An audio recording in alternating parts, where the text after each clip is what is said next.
The sand was cold under my feet, still damp from the retreating tide when I felt it, that sensation you get when the past suddenly remembers you exist.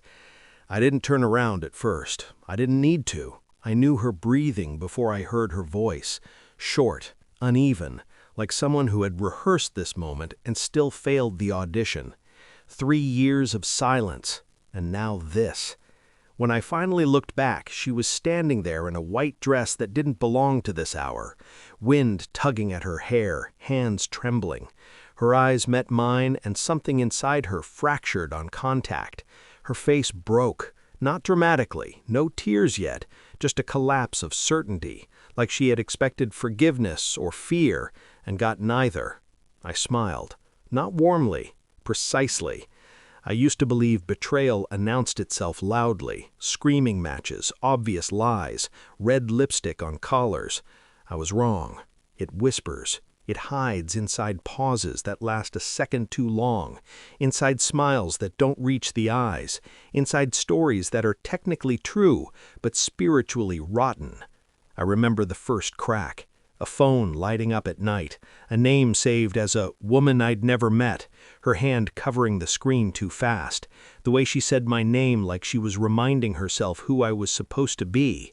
I didn't accuse, I observed. Love makes most people reckless. Betrayal made me methodical. I started counting absences, noticing patterns, tracking moods. I learned her tells the way gamblers learn a deck, the sigh before a lie, the stiffness in her shoulders when she'd rehearsed a story. And then came the detail that changed everything. A date, a timeline, something that didn't add up. I didn't react. I went quiet. Silence is a weapon when you know how to use it. While she slept beside me, I copied numbers, saved screenshots, watched reflections instead of faces. I booked appointments under neutral names, paid in cash, asked questions that didn't sound like questions. I behaved exactly the same tone, same habits, same affection. Inside, I was dismantling a life piece by piece. The confirmation didn't come with drama, just a PDF, clean formatting, clinical language, percentages that didn't care about feelings. I stared at the screen for a long time, not because it hurt, but because it explained everything. I finally understood the distance, the impatience, the way she loved me like a responsibility instead of a choice. That night, I placed the document on the table between us. No shouting, no accusations. I asked one question. Is there anything you want to tell me before I read this out loud? Her face did something strange. It aged. She cried. She denied. She begged.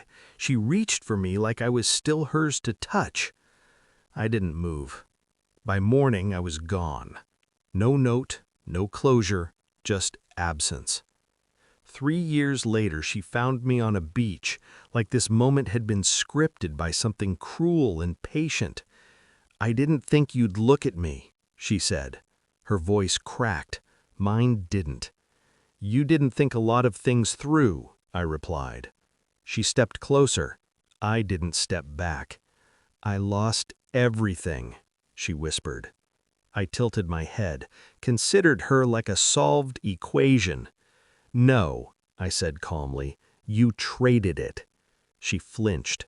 I told her I knew everything, that I had known longer than she suspected, that the silence wasn't confusion, it was calculation. I told her I didn't disappear because I was weak. I disappeared because I was done. Her knees buckled slightly. She reached for the air like it might hold her up. "What do you want from me?" she asked. Nothing. And that was the part that destroyed her. I walked past her toward the water. The tide erased my footprints as quickly as I made them. Behind me, she was crying now, not because she loved me, but because she finally understood she no longer mattered.